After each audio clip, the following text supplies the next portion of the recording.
Ladies and gentlemen, RosterWatch Nation, welcome back to the epic RosterWatch Podcast, brought to you by RosterWatch.com.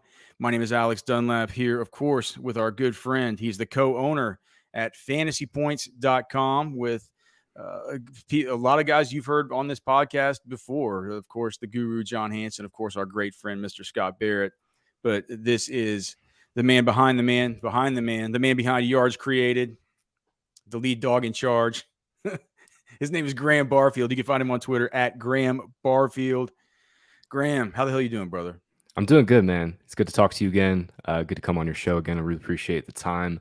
Fun time of year, man. We're 2 weeks away from training camp. I don't know about you, but it feels like the last 2 to 3 weeks just kind of flew by, and we blinked, and now training camp's around our doorstep. So I'm pumped. We're actually, man, we're putting together a routing right now for the training camp tour. We're sending out Byron and Trashman and Cody to the various training camps.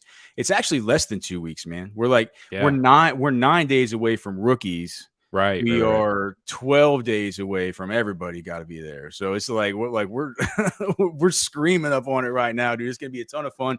And there's also as long as we're talking about dates, I just want to get it out of the way, early on, just starting on June 17th, next Monday. You guys have some big stuff happening at Fantasy Points. I'm excited to hear about it. I can't wait to try it out. Scott has been talking about this for it seems like ages, but I haven't got my hands on it yet. You told me you'll send me some stuff after we get done so I can check it out. But talk about the new data suite that you guys have at Fantasy Points and what you guys have going on coming into this 2023 season. Yeah, so in 4 days, the best fantasy tools that are forward-facing, consumer-facing will hit the market. And because Scott is a man of the people, because we're men of the people, because we know how tough this year has been for, last couple of years have been for everybody, we're going to offer this for $50 in year one. Alex, these tools are, no joke, the strongest you'll find in the space. You can literally filter. I was telling you before the show a little bit about our filtering and split system. Mm-hmm. Any single statistical split filter you could want for fantasy football, for betting, we have it. I was telling you, for example, you can look up fantasy points scored in the fourth quarter of games where the over-under is 50 or more points and filter by all fantasy points for running backs, receivers. Not only that, this is 2 years of NFL proprietary charting data. We have stats that PFF, SIS do not have. All of this, again, for $50. This is... I don't say this lightly. I'm obviously biased, but it's seriously worth the hype. Scott has been correct in hyping this up, and I'm excited for it to come out. It's been a lot of hype, man. But yeah, it feels like you guys have a great product coming up, and of course, always great content over there at fantasypoints.com. So we, here at Roster Watch, man, we recognize and real recognize real, man, and the Fantasy Points crew are some real ass dudes. All right, so let's get into it. I wanted to talk to you about some of this. So I'm putting together our cheat sheets right now over at Roster Watch and running through these simulations. I'm up to version 2.2 of the PPR cheat sheet, and there are a few ADP clusters where I'm just like I wanted to talk to you about something that I'm functionally working on right now and trying to work through in my head because as things are going, there are a few of these spots where I have a little bit of trouble just kind of separating these guys. I wanted to see if you had any real thoughts about kind of how these ADP clusters, how you're sorting them out. And this is for season-long managed leagues. I know for best ball, it could be a little bit different. So let's just start with a wide receiver. This one, I think, maybe a little bit easier for me than some of the others, but I'd be very interested to hear your take and how you reconcile this tier of A.J. Brown, Stephon Diggs, CeeDee Lamb, and Devontae Adams. Those are guys who all go, mid to late first round through the beginning of the second round, and people have them stacked up every which way. Yeah, for sure. I have it ranked Diggs, A.J. Brown, Lamb, then Adams. So Diggs, 2021 was a down year for him, but 2020 and 2022 were fantastic. He was right on the borderline in terms of floor and ceiling behind Chase and Jefferson. If we play it out, right, the Bills, this is the year for the Bills. If it doesn't all come together this year, They need Uh, it. They yeah, yeah. I was just talking, not to interrupt you, but like I was yeah, in my doctor's office and they like he knows this is what I do for a living and stuff like that. He's asking me, because the next time I see him, it's going to be. I was saying, well, the next time I see you, it's going to be close to the Super Bowl, right. and he's like, all right, we'll make your prediction. I'm like, oh shit. I was like, well, I gotta say it's either the Bills or the Bengals for the AFC because those are the two teams. It feels like, man, this is kind of their window right now. Exactly. Yeah. Bengals as well, especially with Higgins in the last year of his deal. But that's the thing with the Bills this year. If this is their year, if they, Diggs stays healthy for all 16, 17 games, like if when you're doing projections, I was talking about this with Scott last night, actually, on our show. I think Jefferson, Chase, Kupp, and Hill project very, very similarly. If you're right behind them, though, is Stephon Diggs. And I mean, if you look at the last 20 games and compare all of them, like Stephon Diggs is just marginally, like half a point behind Jefferson. So I think Diggs is the clear one in that tier. Then I think these next three guys, Brown, Lamb, and Adams, are like just right next to each other. All right. So for you, Diggs is like a clear one. It's like he almost Yeah. shouldn't be in that cluster as far as you're concerned. I'm taking him ahead of Travis Kelce. Like I think this is the year. This is the year for the Bills. I have him wide receiver 5. I think Diggs is, I think this is a career year for him and Allen. Hey, Graham, how many in season long? How many running backs creep into that before Diggs for you? 1, actually two. So McCaffrey and Eckler. Okay, yeah, I would take Eckler over Diggs right now, especially in PPR. But yeah, then the next 3, man, I got AJ Brown, Lamb, and Adams. But you could really convince me on Adams at 1 over those 3. You could convince me at Lamb over AJ Brown. I think the thing with Lamb this year, Mike McCarthy says they want to run the ball more, but if you look at the roster, I mean, maybe they bring Zeke back, but I think this is going to be a little more pass heavy than last year. And if that's the case, Lamb, this could be the year that Lamb does actually join the top 6, top 7 receivers. I have AJ Brown ahead of all, Lamb and Adams, just because I believe in Jalen Hurts a little bit more. I believe in the Eagles offense a little bit more. And I believe AJ Brown he's an alpha dog. Spiked weak potential is just humongous with him. Adams is 3 there, but it's only because of Jimmy Garoppolo's foot. If we get a good health report on Garoppolo in training camp, like I'm gonna bump Adams right back up in my rankings. But just for now, I think it's smart to be a little tepid on Raiders with all the uncertainty around Jimmy G. Yeah, it's interesting because whenever you look at, nobody really talks about Devontae Adams like he belongs at the top of that tier, and I know that the betting markets aren't everything, but God, Devontae Adams is, I mean, he has between 1275 and 1325 as far as his over unders across DraftKings, Underdog, and Prize Picks. I mean, it's like kind of when you compare it to the rest of AJ Brown somewhere between 1050 and 1100. CeeDee Lamb's the highest he is over on Underdog at 1150.5. You're right. It's like Stephon Diggs has the better as far as the betting markets go. Stephon Diggs actually has the better props than both CeeDee Lamb and AJ Brown. But Devontae Adams, like, it doesn't feel like the betting markets are really discounting the quarterback change for him too much. It's an interesting little cluster. Of players there. I mean, I think some of it is we're baking in a little bit of regression for Adams. He's going to be 31 this year. Sure. Just watching the games and looking at the stats, like there's been no skill regression with Adams. Like last year, he looked 26 still. And just looking at the numbers last 2 years, I mean, Devontae Adams has scored as a top 5 fantasy receiver in 36% of this game, 36% of his games. It's only Cooper Kupp is higher at 42%. So, like I said, man, I'm back in on Adams. I'm definitely concerned about Jimmy G. I want to pick your brain too. I don't think Jimmy G is a good fit for Adams. Like Adams doesn't think he is. Yeah, that's my thing. Is like Jimmy G is very good over the middle. I don't think he's very good outside the numbers. Devontae Adams can win anywhere. This probably is like maybe a moot point and like something that barely matters. But in terms of just like what skill set fits, like I think Jimmy G is probably one of the worst fits for Adams. The one thing that makes me feel a little bit more comfortable with him is just because you do projections, you know how this goes. Whenever you gotta, and we'll get a lot more insight on this once we get out the training camps. We see where people are lining up and who's in the slot and who's where. But I don't know how they're gonna formation into what they're doing when they have a guy like Jacoby Myers over 2/3 of his snaps in the slot. It's like that's obviously what they brought him in for. But they got Hunter Renfrow on this very restrictive contract. He's not going to play outside. I think that. So I would think that even though you worry about him, Jimmy G pushing it, especially to the boundary side, or I mean, especially to the field side from the boundary, on those out routes and stuff. I think that since Devontae Adams is kind of the only viable option they have as an outside guy, maybe that makes up for it just a little bit. No, it definitely does. I mean, Adams could sleepwalk legitimately into 180 targets. I think I have him projected for like 170, maybe 165, but like 180 is 100% in the range here. And speaking to that, like I think we're going to see a lot of 12 personnel from McDaniels this year. Austin Hooper is just solid veteran, good blocker, but Michael Mayer is going to be the move guy. I think Mayer is going to catch like 55 balls this year. It'd be cool, man. It'd be cool to see. Yeah. All right, so let's talk about a few running backs here. Just have like four or five clusters. We'll talk over before I got to get your big takes. So what about these three? Jahmyr Gibbs, the rookie in Detroit, Aaron Jones in an offense that's breaking in, and basically all three of these guys feel like they have question marks. Jahmyr Gibbs, Aaron Jones, and Joe Mixon. Feels like there's question marks about all of them. Right. Feels like you can get all of them, and an underdog super late, but if you start doing these season-long managed league sims, these are around 3-ish guys for your home leagues. How do you stack up these three?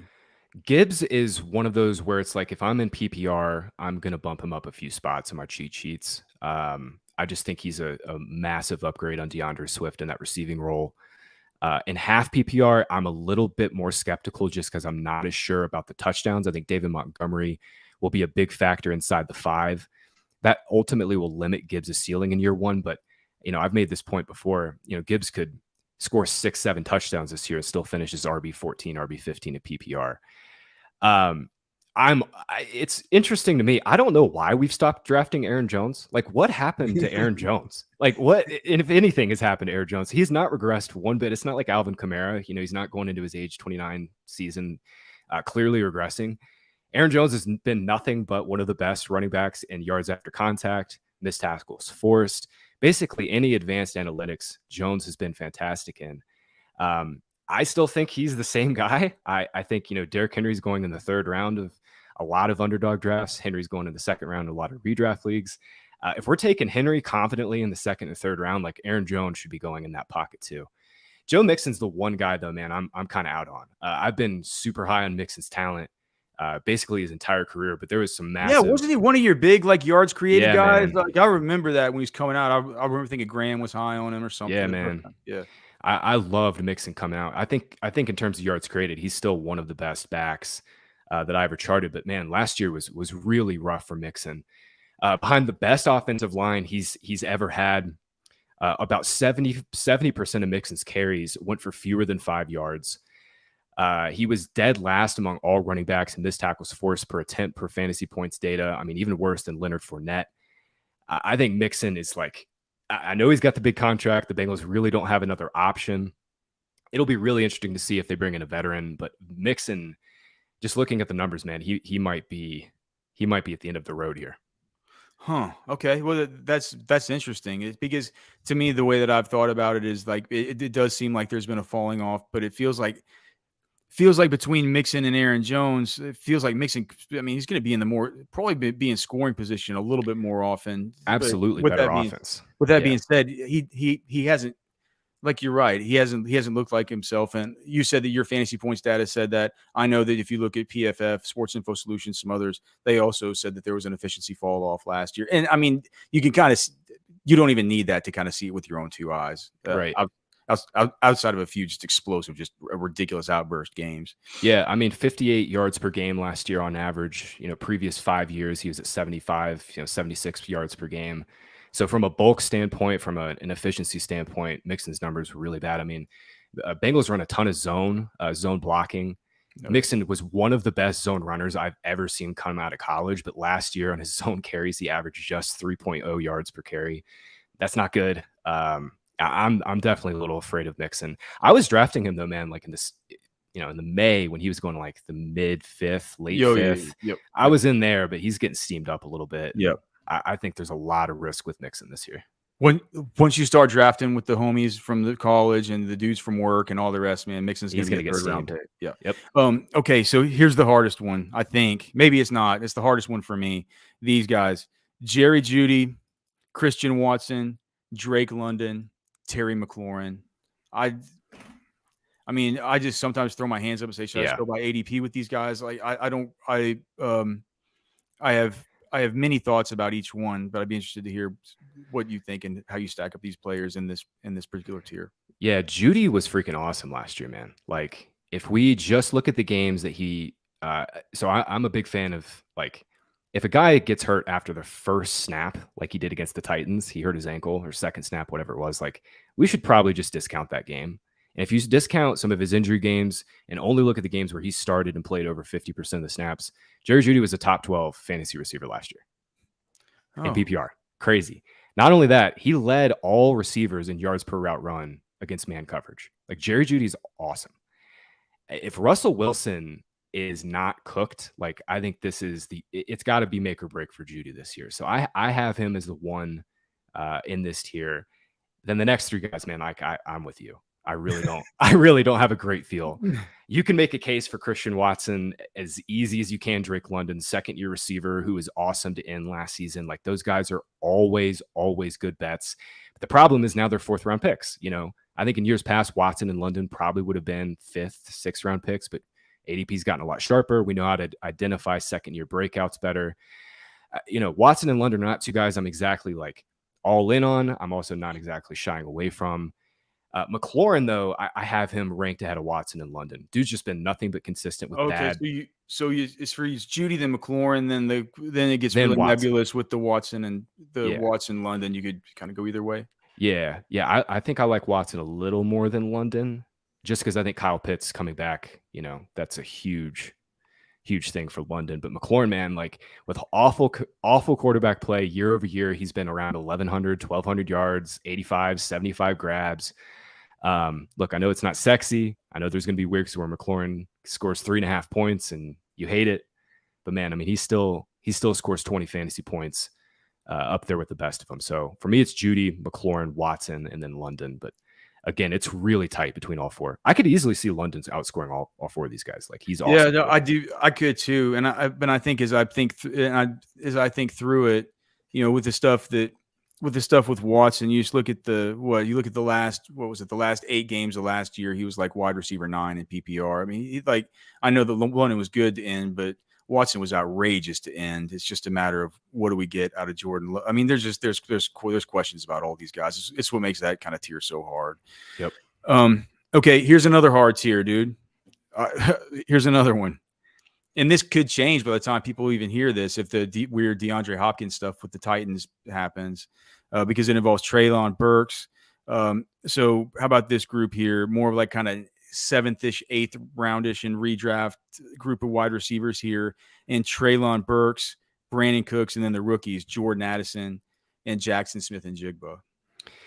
Yeah, this is the toughest tier we've talked about for sure for me. Yeah, if Hopkins does not sign with the Titans, like, I'm going to like Burks quite a bit. I know he's like the heavy favorite on DraftKings to go to the Titans. I don't know if I truly trust that stuff. Those betting markets are extremely illiquid, like extremely. You cannot get any action down on those. So I don't know if I really trust them too much. Who knows? But if Burks is the clear one, I think he's the clear one in this group. I have not known what to do with Jordan Addison. He's actually been the toughest one for me to project out of this group. On the one hand, like, he's a massive upgrade over Adam Thielen. On the other hand, he's very, very capped in terms of target share upside. I mean, Justin Jefferson and TJ Hawkinson, I think, are at least going to see. What do you guys project in him? Like, just around, do you have it on you around what target share you're projecting for Addison at this point? I can tell you in 1 second. Pull up my screen, but let me see here. Him and JSN are really, really close. Let me go back here. Because we were having this argument about Addison's target share, and I don't want to taint your answer by telling you what we were arguing about, the range we were arguing about.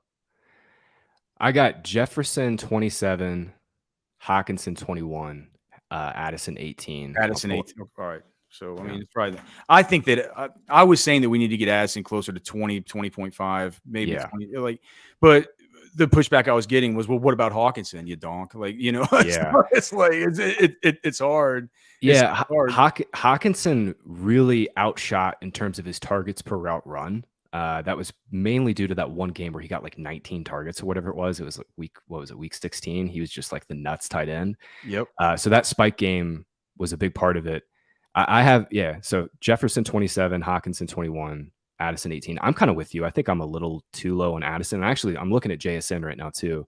Jackson Smith and Jigba. I got Metcalf. I got this real tight. Metcalf 21, Lockett 20, and Jackson Smith and Jigba at 19. Dude, Jackson Smith and Jigba has been nothing but a stone cold baller. Like, even if you go look at his high school stats. Like, I know this is so corny and like the most Rockwall, Texas, man. It ain't corny. Dude, we all know it down here. Dude, he is legitimately like a prolific high school player. And then he went to Ohio State with Chris Olave and Garrett Wilson and had, I'm not joking, one of the best seasons a college football receiver has ever had. Like, no joke. And then he got hurt. Yeah. I mean, there's a real chance that he's the best receiver on this team. And I don't say that lightly. Like, I've loved Tyler Lockett for the entirety of his NFL career. DK Metcalf is, he's a dog. But I mean, JSN, man, he is going to earn targets in this offense and eat, I think, immediately. They have an incredible 3 receiver set. Like, that is, it's ridiculous. And they're all going to play off each other extremely well. So I'm excited. I'm really excited for Geno. Like, that's what I wanted to ask you is like, maybe the answer here is just Geno. Oh yeah, Geno's great, dude. I thought he was going to be a great pick, and like I thought, like in Scott Fishbowl, I was hoping he would be something I could fall to me, and I could get get that quarterback too. He just like, I think people are onto it though, Graham. I think it's a good situation there for him, and I agree with you, man. It's like some of these times you see the player, and you call it out, man. It's like, it's kind of sounds cocky to say JSN can come in and be better than these guys, but JSN is the better prospect coming out than DK Metcalf was, than Lockett was. He was better. It's just like when CeeDee Lamb went to Dallas. I'm like, well, he's a better prospect than Cooper was coming out. He's a better prospect than Gallup was coming out. It's not the most ridiculous thing for me to say that this guy could walk in and be the best wide receiver that they have. It's probably not the most likely outcome, but it's like, to say that can't happen. To say that it can happen is what's actually crazy. Yeah, that's what I'm getting at too. Is like, we're doing projections, and especially in teams where it's really tight between Metcalf, Lockett, and JSN. Like, we think we know, but really in reality, it's like, I mean, we're splitting probabilities by like very, very small percentage points. And I feel that way with the Seahawks this year. It's like, especially in best ball leagues, just give me pieces of this offense. Like at good cost. And with that being said, I've not really drafted a ton of Metcalf, and I've just really focused on Lockett and JSN. Yeah, man. Yeah, I think we're in definite lockstep there, man. Okay, how about this one? I keep going back and forth on this stuff. All right, Dallas Goedert or Darren Waller, they go right next to each other. They're like 5 spots apart. They're both always there around the in redraft leagues. This is kind of a 7th roundish kind of play, mid-round tight end kind of play, but it feels like you get good value on both of them. I'm interested in both, but if they're both available, is there one that you would prefer? I've got Goddard at tight end 6. I've got Waller at tight end 7, but like you said, I mean, I'm projecting them back to back. I think if you want to split hairs, it's like, okay, Goddard is just going to immediately, he'll obviously have his 20% target share. Eagles offense will be great. The knock against him is Jalen Hurts only threw 22 passing touchdowns last year.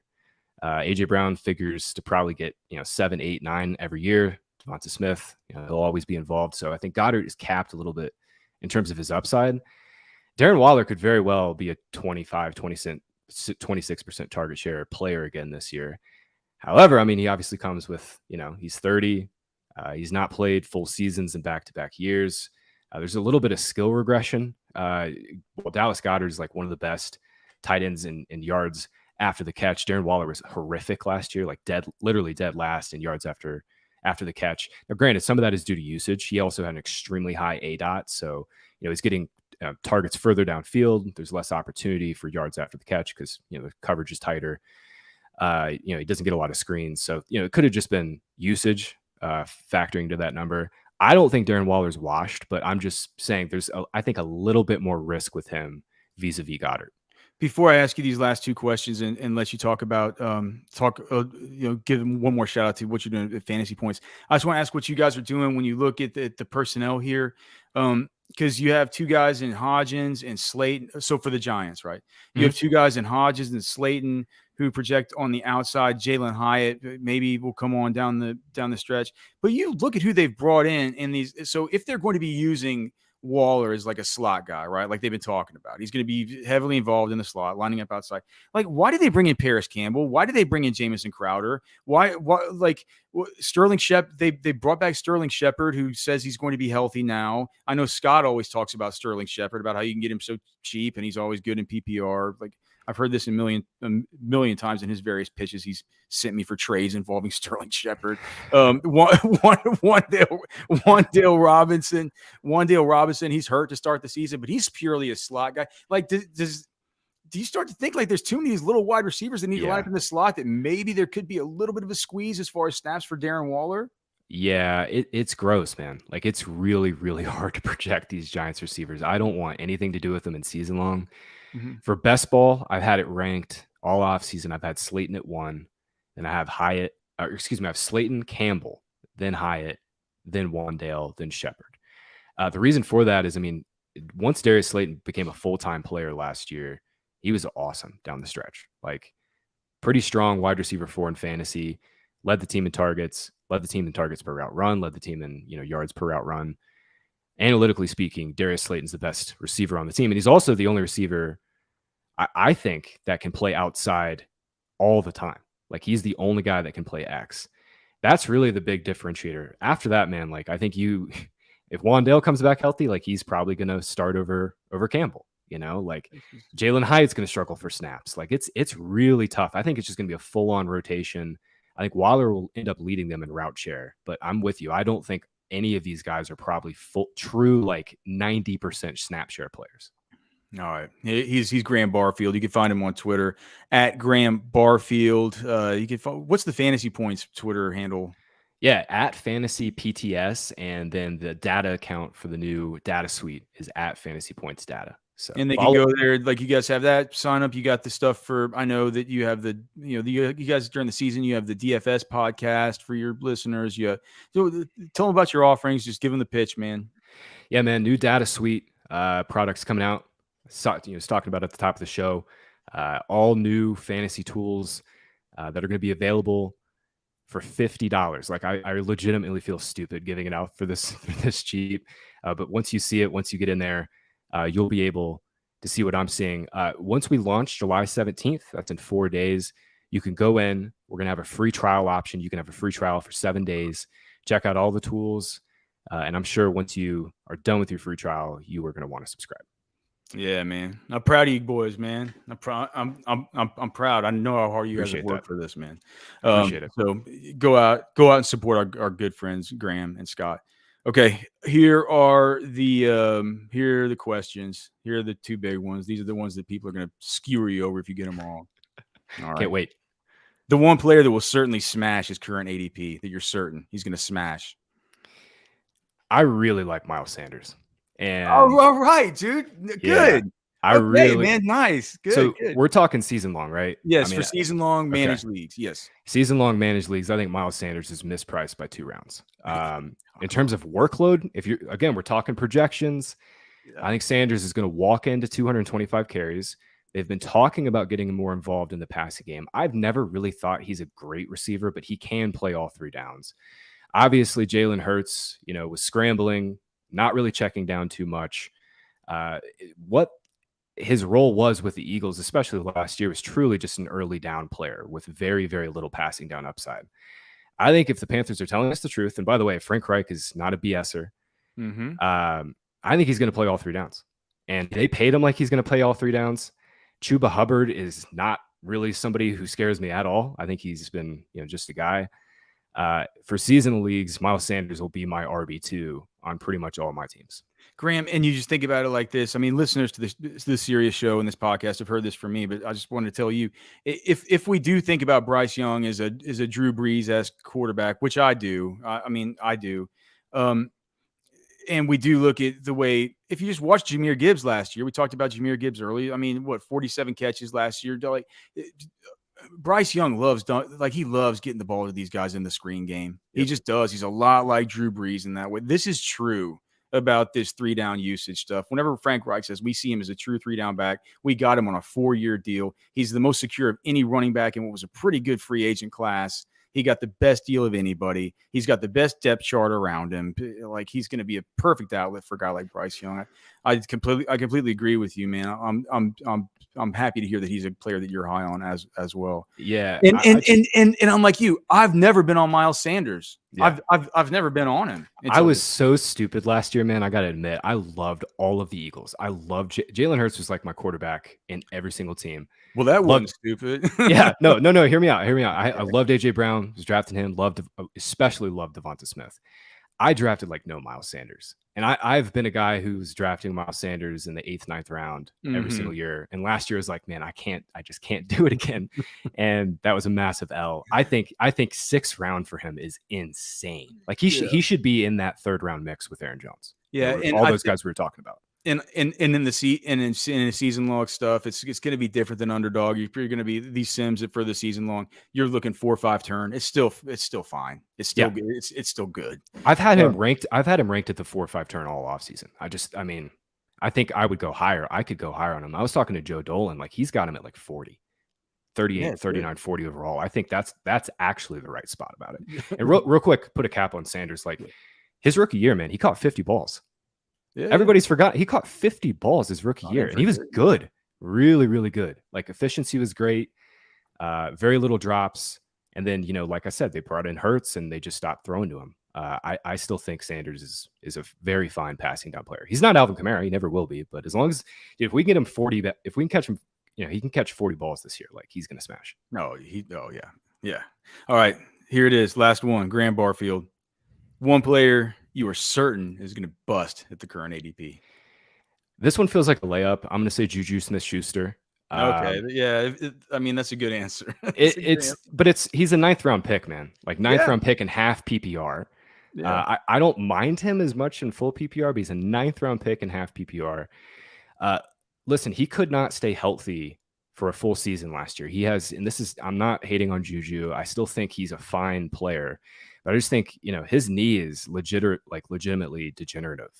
76% route share with the Chiefs last year. He was a part-time player. He started the year fine, then completely faded at the end. The Patriots have kind of already told us that, they're interested in DeAndre Hopkins. They brought Devontae Parker back. Like Juju was not with the team on the practice field this summer. I don't see what everybody's seeing with the 9th round ADP. I'm hammering running backs, quarterbacks, all in that ADP range, and I'm full fading Juju Smith-Schuster.